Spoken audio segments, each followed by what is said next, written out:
Baik semuanya, Assalamualaikum warahmatullahi wabarakatuh. Waalaikumsalam warahmatullahi wabarakatuh. Oke, baik, ketemu lagi pada hari ini. Hari ini kita akan membuat atau membahas sebuah peristiwa, yaitu salah satunya bernama Perang Teluk Satu. Tapi sebelum itu, marilah kita berdoa terlebih dahulu. Oke, silakan kepada ketua kelas untuk kita memulai untuk berdoa. Tapi sebelum berdoa, silakan kalian periksa dulu kelengkapannya, baik itu buku, pulpen ataupun atribut sekolah dan lain sebagainya. Ya, silakan kalian untuk menyiapkan semua sehingga kelas akan berjalan lancar. Setelah itu kita akan berdoa. Ya, dipersilakan kepada KM, kita memulai berdoa terlebih dahulu.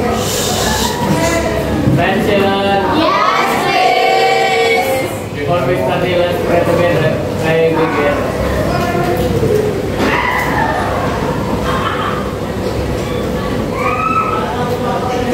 Meaning is the greeting to our teacher.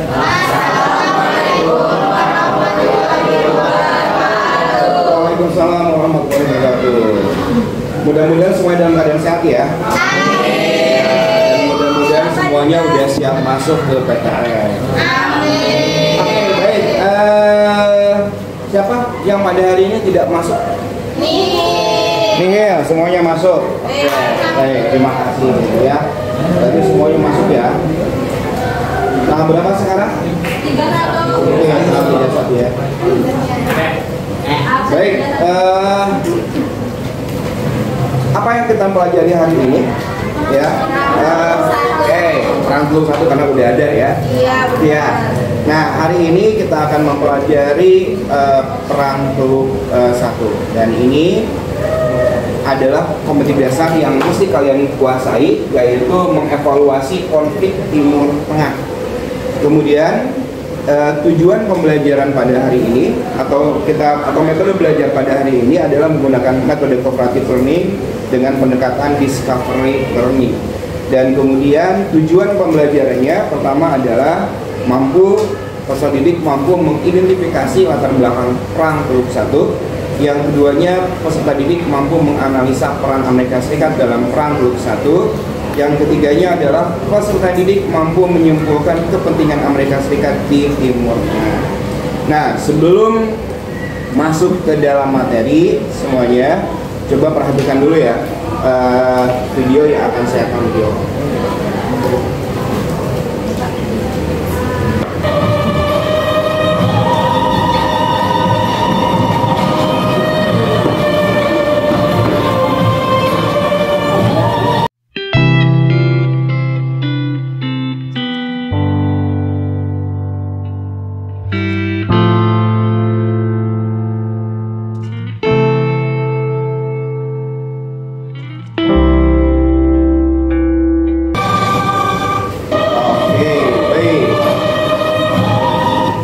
Ini adalah ulasan atau ilustrasi tentang apa? Perang. Sama yang boleh ya. Perang. Nah, ada yang berpendapat apa itu perang? Coba kan tadi dari apa namanya? Dari tayangan video kalian bisa menyaksikan sendiri ya. Bagaimana perang itu bisa terjadi. Pertanyaannya adalah kenapa bisa terjadi perang? Apa ini? Coba, ada yang tahu nggak? Perbedaan. Satu ada. Yang kedua? Konflik. Coba lebih baik ada yang menyatakan pendapatnya dengan acung tangan. Ya. Perkenalkan, nama saya Akbar Gesya, absen 6. Jadi saya tadi pengen menjawab pertanyaan dari Bapak ya. Jadi perang itu kenapa bisa terjadi itu? Pertama karena adanya perbedaan pendapat. Terus yang kedua adanya konflik di antara kedua belah pihak itu, Pak. Gitu. Oke, terima kasih. Kasih tepuk tangan. Oke, lanjut. Siapa lagi yang akan menyatakan pendapat? Kenapa bisa terjadi perang? Ada yang berpendapat, silakan. Dija. Tampaknya Khadijah akan berbicara. Yuk. Ya, izin menambahkan ya. Mungkin kenapa antar dua kelompok atau lebih itu bisa terjadi perang? Biasanya karena adanya konflik-konflik ini banyak macamnya, ada berbagai bidang, ada dari militernya, sosialnya, ekonominya. Terkadang perang itu terjadi akibat adanya gejolak untuk lebih unggul dari kelompok lain, sehingga beberapa negara itu merasa kayak, wah, gue udah kalah saing nih sama negara ini. Makanya dari situ mulai adanya kayak, coba kita adu dalam hal ini, kita adu dalam hal ini. Yang terkadang negara itu lupa kalau misalkan dari pertentangan atau persengketaan tersebut itu dapat menimbulkan perang dan pastinya akan menimbulkan konflik-konflik bagi masyarakat atau warga sipil yang tidak mengetahui apa itu konflik sebenarnya gitu. Oke. Pertanyaan selanjutnya. Tapi kan manusia punya hati, punya nurani. Perang itu kan membunuh banyak orang. Nah, bagaimana menurut kalian? Perang, kalau tadi kata dia, perang itu adalah demi kepentingan sebuah negara, identitas sebuah negara. Nah, tapi kan perang pada akhirnya akan menimbulkan korban. Ada yang mau pendapat nggak? Perang dengan kemanusiaan. Ada nggak? Antara rasa manusiawi, antara kepentingan, antara kehormatan, itu kan? Perang kan selalu terjadi di dalam sejarah umat manusia. Perang itu ada perang Romawi, ada Mesir, ada Mesopotamia, Babilonia, bangsa Arya dengan bangsa Dravida, perang dinasti di Cina dan lain sebagainya. Sampai sekarang di dalam zaman modern, yang terakhir adalah bagaimana Israel menyerang Palestina. Ada yang berpendapat? Oke, kalau misalkan tidak ada yang berpendapat, mari kita renungkan nanti di dalam pekerjaan di kelompok, ya. Nah, sekarang silakan kalian buka file yang telah saya kirimkan, ya. Di sana ada artikelnya adalah tentang Perang Teluk 1. Silakan dibaca. Kemudian saya juga sudah mengirimkan lembar kerja peserta didik. Di sana ada infografis, ada data-data. Silakan dijawab berdasarkan data-data tersebut. Dan kemudian nanti kalian boleh mencari sumber-sumber yang lain. Yang pertama adalah pertanyaan yang pertama apa? Saya lupa malah. Oke, apa? Bagaimana? Coba sebutin. Dinasti Muhammad Syah, bagaimana hubungan Iran dengan Amerika Serikat? Oke, kita akan jawab poin per poin aja ya. Jadi silakan diskusikan dulu poin pertama dengan melihat infografis yang ada di yang ada di dalam file tersebut. Silakan dikerjakan.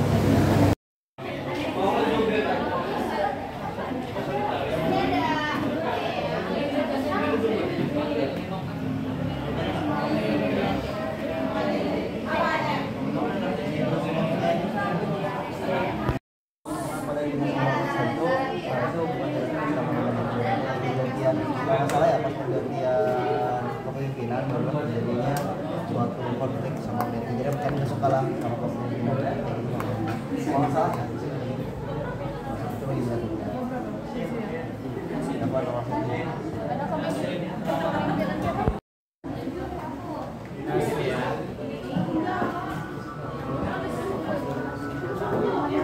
Coba kalian baca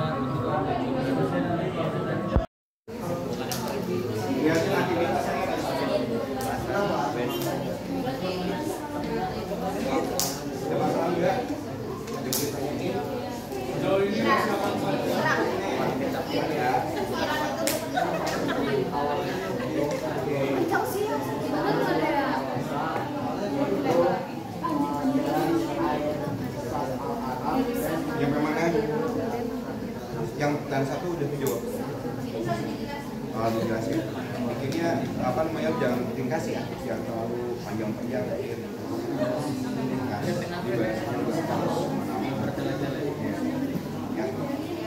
Ada masalah bilang.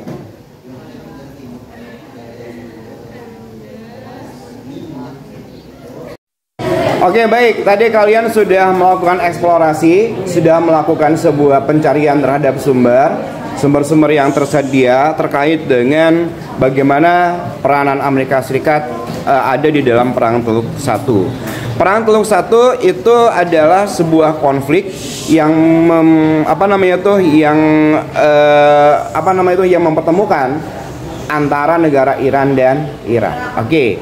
Nah, sekarang silakan poin yang pertama itu, coba kelompok 3 bacakan poin yang pertama apa tadi pertanyaannya?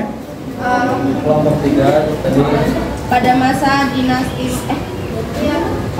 dinasti Muhammad Syah, bagaimana hubungan Iran dengan Amerika Serikat? Oke, pada masa Muhammad Syah atau dinasti Muhammad Syah, bagaimana hubungan antara Iran dengan Amerika Serikat? Ada yang mau menjawab, silakan. Berpendapat terlebih dahulu. Iya, oke, baik. Dari kelompok 1. Ya, silakan kelompok 1. Assalamualaikum warahmatullahi wabarakatuh. Perkenalkan, nama saya Delkom dari Jakarta dari kelompok 1. Di sini saya akan menjawab pertanyaan pada masa dinasti Muhammad Syah, bagaimana hubungan Iran dengan Amerika Serikat ya. Jadi hubungan Iran dengan Amerika Serikat pada masa itu terjalin dengan baik karena Iran berpihak kepada Amerika. Ya, terima kasih. Oke, baik. Kita akan eksplorasi lagi. Kenapa dia menjalin hubungan baik dengan Amerika Serikat? Apa daya tawarnya? Silakan. Nama saya Akbar Gesia dari kelompok 3. Nah, saya izin menambahkan ya, rekan Dafa. Jadi hubungan antara Iran dan Amerika Serikat berhubungan baik dalam hal alutsista alat persenjataan. Jadi ini dilanjutkan sama rekan saya. Oke, baik. Kasih tepuk tangan dong ya. Ya, silakan. Perkenalkan, nama saya Murtaza dari kelompok 3. Saya ingin menambahkan jawaban dari saudara Dafa dan Akbar. Nah, itu kan pertanyaan adalah pada masa dinasti Muhammad Syah bagaimana hubungan Iran dan Amerika Serikat. Nah, kita flashback dulu antara Iran sama Irak. Nah, Iran sama Irak ini adalah dua negara yang kekuatan ekonominya itu dalam hal perminyakan. Nah,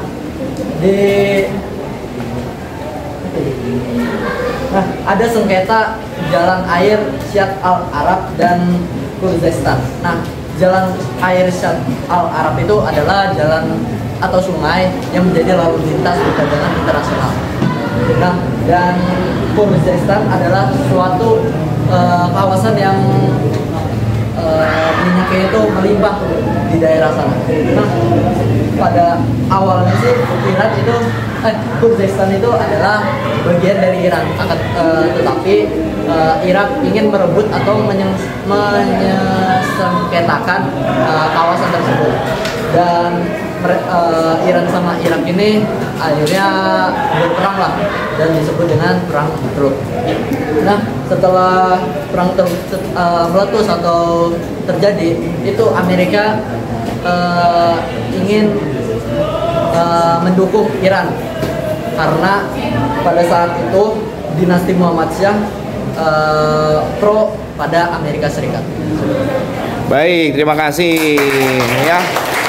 Baik, nah biasanya ketika ada istilahnya kalau misalkan ada yang saling dukung mendukung seperti itu, tentu ada feedback ya, tentu ada take and give lah ya. Iran dapat apa, kemudian Amerika Serikat dapat apa. Tadi dijelaskan oleh kelompok 3 bahwa Iran itu mendapatkan peralatan militer. Peralatan militer ini tentu harus diperlukan oleh Iran karena Iran bertetangga dengan Irak. Ya, tetapi dalam sejarah daerah tersebut dari zaman Mesopotamia itu memang sering terjadi peperangan di daerah tersebut. Kalau kita kaitkan dengan masa lalu. Tetapi kalau dikaitkan dengan peristiwa pada waktu itu, bahwa Iran memang sedang berkonflik dengan Irak dan membutuhkan bantuan militer, ya. Dan kemudian sebagai gantinya Iran harus menjadi negara yang pro kepada Amerika Serikat. Tapi kemudian hal ini kemudian akan berubah kan manakala ketika terjadi revolusi Iran. Nah, itu ada di poin yang kedua. Oke, silakan poin yang kedua. Coba kelompok 5 poin yang kedua bacakan permasalahannya. Nomor 2 ya. Dari sudut pandang luar negeri Amerika Serikat, keuntungan apa yang didapat oleh Amerika Serikat apabila berpihak kepada dinasti Muhammad Shah? Oke, terima kasih. Oke, baik. Ada yang bisa menjawab? Silakan kelompok yang lain. Iya, oke. Langsung kelompok 2. Ayo, kelompok 2. Silakan dijawab. Baik, assalamualaikum warahmatullahi wabarakatuh. Waalaikumsalam warahmatullahi wabarakatuh. Perkenalkan, nama saya Aida Naswandini, saya absen 4. Di sini saya akan menjelaskan pertanyaan nomor 2, yaitu dari sudut pandang luar negeri Amerika Serikat, keuntungan apa yang dapat diperoleh oleh Amerika Serikat apabila berpihak kepada dinasti Muhammad Shah. Jadi, menurut kami semua, dari perspektif luar negeri Amerika Serikat yang mendukung dinasti Muhammad Shah itu akan memberikan keuntungan strategis. Jadi kan tadi perkonflikannya si Iran itu kan mempunyai sumber daya minyak ya, berarti Amerika itu mendapat pasokan minyak dari Iran. Nah, sedangkan Amerika Serikat kan tadi memberikan dukungan berupa penyaluran senjata, terus intel dan sebagainya berupa militer. Nah, itu memberikan keuntungan kepada negara Iran. Oke, terima kasih. Tepuk tangan. Ada yang berbeda pendapat? Silakan. Ada yang berbeda pendapat? Oke, menambahkan boleh. Kelompok 3. Kelompok 3 lagi. Karena menurut saya dan teman-teman saya, karena Amerika Serikat terus-terusan membantu Iran, jadi Iran tuh jadi ketergantungan ekonomi terhadap Amerika Serikat. Sesuai informasi yang saya dapat, bahkan 40% saham minyak Iran itu dimiliki oleh perusahaan-perusahaan di Amerika Serikat.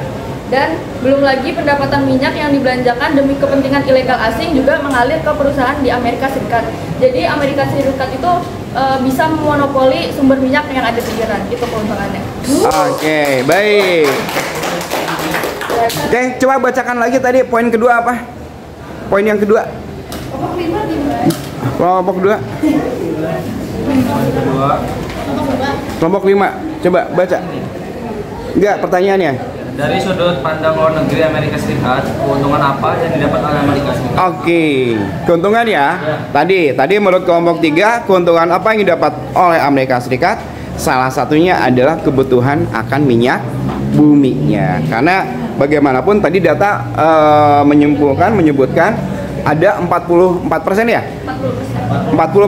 Ada 40% perusahaan yang berkepentingan di Iran. Begitu? 40% saham minyak di Iran itu milik Amerika Serikat. Oh, berarti 40% saham di Iran itu milik atau kepunyaan dari negara Amerika Serikat. Jadi jelas ya, apa kepentingan Amerika Serikat di sana.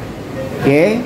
Nah, kemudian silakan sekarang poin ketiga. Kelompok 2 tolong bacakan poin ketiga.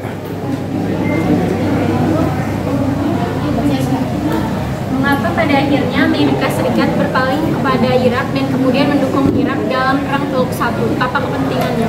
Baik.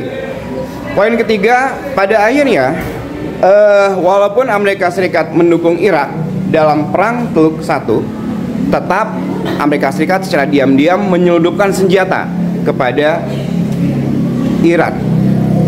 Apa latar belakangnya dan kenapa bisa seperti itu? Ada yang bisa menjawab? Silakan kelompok yang belum.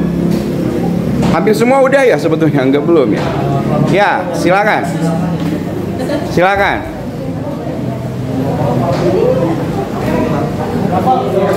Kelompok 4 mau mencoba, silakan. Masih menggali kelompok 2. Oh, oke. Kelompok 2 mempersilahkan kepada kelompok yang lain untuk mencoba. Kelompok 6, silakan kelompok 6. Kelompok 6.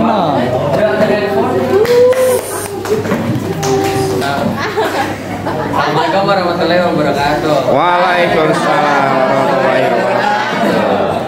Perkenalkan, nama saya Ahmad Naufal dari absen 3. Jadi poin-poinnya itu yang absen nomor 3 itu adalah yang sudah didiskusikan oleh kelompok saya, yaitu secara politik serangan Amerika Serikat terhadap Irak disadari atas kepentingan Amerika Serikat untuk menyebarkan paham demokrasi di Timur Tengah, memerangi ancaman terorisme, mempertahankan kepemimpinan global Amerika Serikat, dan melindungi eksistensi Israel. Secara ekonomi, Amerika Serikat sangat berkepentingan terhadap pengaliran minyak secara lancar ke negerinya. Sibuk. Sekian, terima kasih. Oke, terima kasih ya.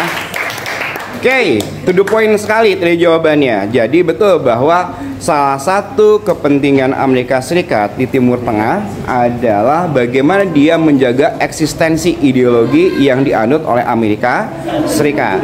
Dan kemudian juga dia menjaga supaya tidak ada negara yang ada di Timur Tengah untuk bisa mendominasi di kawasan Timur Tengah. Apalagi kemudian dikaitkan dengan apa? Dengan perang dingin.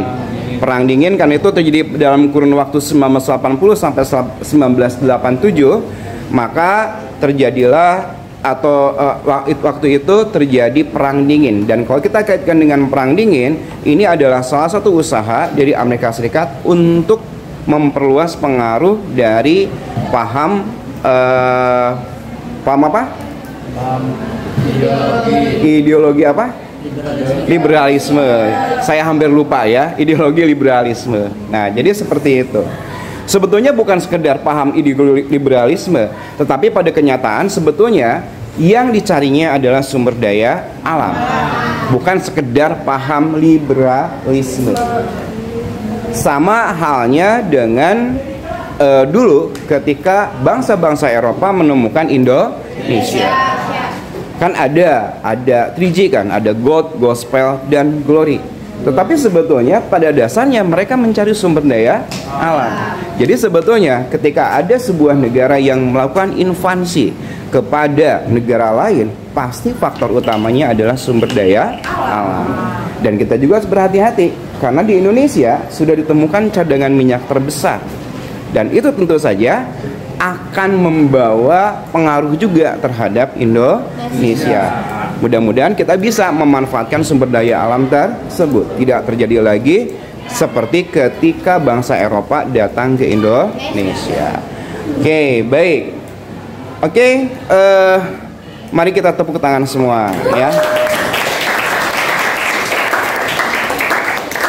Oke, baik. Nah, itulah 3 hal yang ingin kita bahas pada hari ini. Mudah-mudahan ketiga poin tersebut bisa memberikan pelajaran kepada kita semua ya. Nah, tiba saatnya kita akan melakukan refleksi.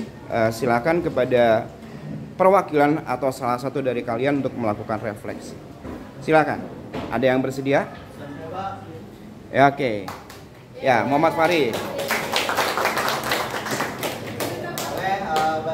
Assalamualaikum warahmatullahi wabarakatuh. Waalaikumsalam warahmatullahi wabarakatuh. Perkenalkan, nama saya Muhammad Fahri Ramadan dari absen 24. Di sini saya ingin menyampaikan tentang bagaimana sih pembelajaran kita kali ini. Kita belajar apa aja untuk hari ini? Yang pertama kita perlu ketahui, hari ini kita belajar tentang Perang Teluk Pertama, yang dimana merupakan salah satu konflik di negara Iran dan negara Irak yang dicampur tangani oleh Amerika Serikat. Teman-teman tahu, Amerika Serikat sendiri sangat terobsesi untuk menjadi negara dominan di belahan dunia. Bahkan sampai saat ini pun sudah banyak sekali dominasi Amerika yang dicampur tangani oleh beberapa pihak. Salah satunya adalah Palestina dan Israel. Betul sekali. Jadi teman-teman sekalian, di pembelajaran kita kali ini kita mendapatkan pelajaran contohnya di bidang kemanusiaan tentunya, bahwa tentu saja perang tidak hanya tentang memperebutkan kekuasaan, tapi perang harus mengajarkan kita tentang bagaimana arti kemanusiaan itu sendiri. Oke, mungkin segitu saja dari saya. Waalaikumsalam warahmatullahi wabarakatuh. Makasih Fahri, dalam ya. Oke. Baik, terima kasih atas refleksi yang telah dilakukannya, dianjurkan oleh Fahri. Silakan ada yang mau menambahkan, menarik kesimpulan pembelajaran kita pada hari ini. Bagaimana Amerika Serikat melakukan perannya di dalam perang Iran dan Irak. Ayo. Wah, kayaknya iya. Silakan. Oke. Ayo. Oke, percaya diri. Oke, ya, nah. Ayo dong, bisa. Ya. Ya. Yuk, kita kasih semangat lagi.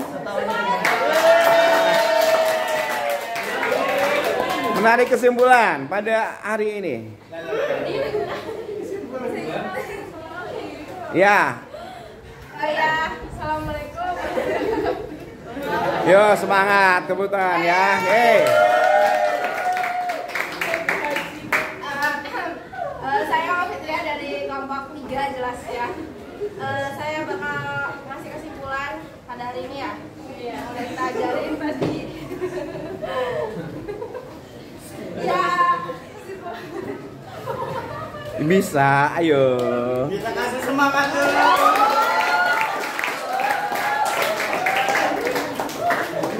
Ya, kesimpulannya Irak dan Iran itu Irak dan Iran dan Amerika Serikat ya tadi ya. Iya. Betul. Iya, jadi tadi tuh Irak Iran itu diadu domba sama Amerika Serikat. Satu lagi yang menarik kesimpulan, silakan. Oke, Dija.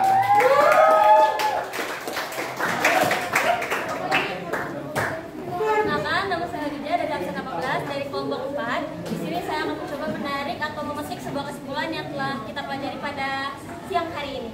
Jadi kesimpulannya, pada siang hari ini kita sudah mempelajari tentang analisis bagaimana perang itu dapat terjadi, konflik-konflik apa saja yang terjadi di Timur Tengah. Salah satunya yaitu perang antara Iran dan Irak yang semulanya itu adalah peperangan akibat adanya gejolak untuk menunjukkan siapa yang lebih hebat.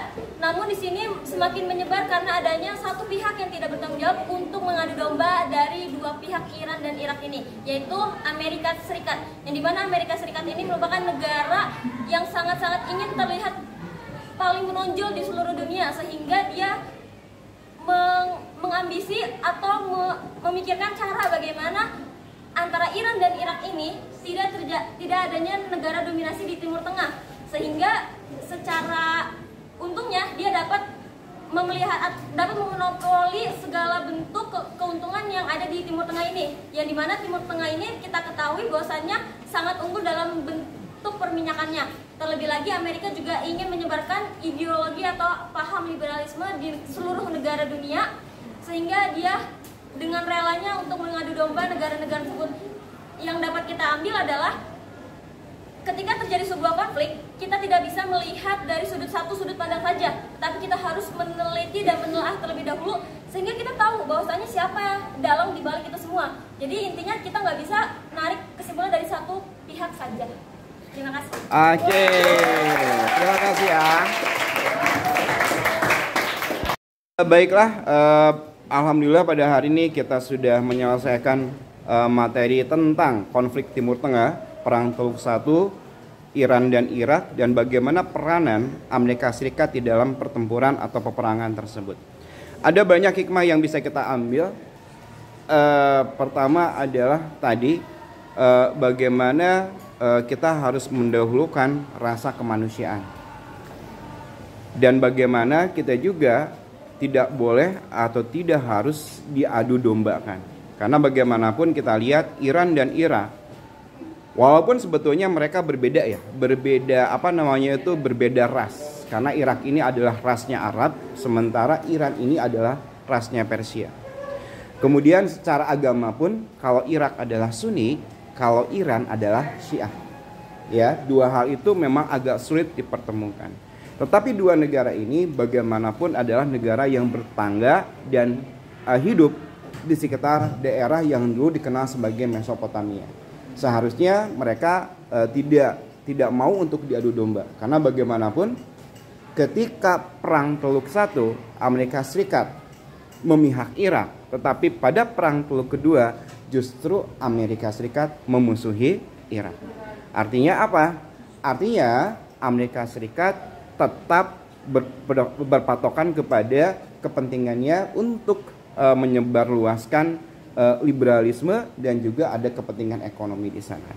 Oke, baik. Untuk pertemuan minggu depan kita akan melanjutkan kepada Perang Teluk Kedua, dan kemudian untuk tugas yang pertama adalah nanti akan saya sebarkan tugas lewat G-Form. Kemudian kalian nanti boleh milih tugasnya selain G-Form ya, kalau G-Form semuanya bersama. Kalau yang lain kalian boleh memilih ya sesuai dengan apa yang kalian mampu lakukan. Pertama adalah tentang menulis artikel, yang kedua poster, bisa menggambar karikatur, atau kalian bisa bikin podcast. Nah, itu pilihannya. Jadi silakan memilih sesuai dengan kemampuan dan minatnya masing-masing. Oke, itu saja. Terima kasih. Assalamualaikum warahmatullahi wabarakatuh.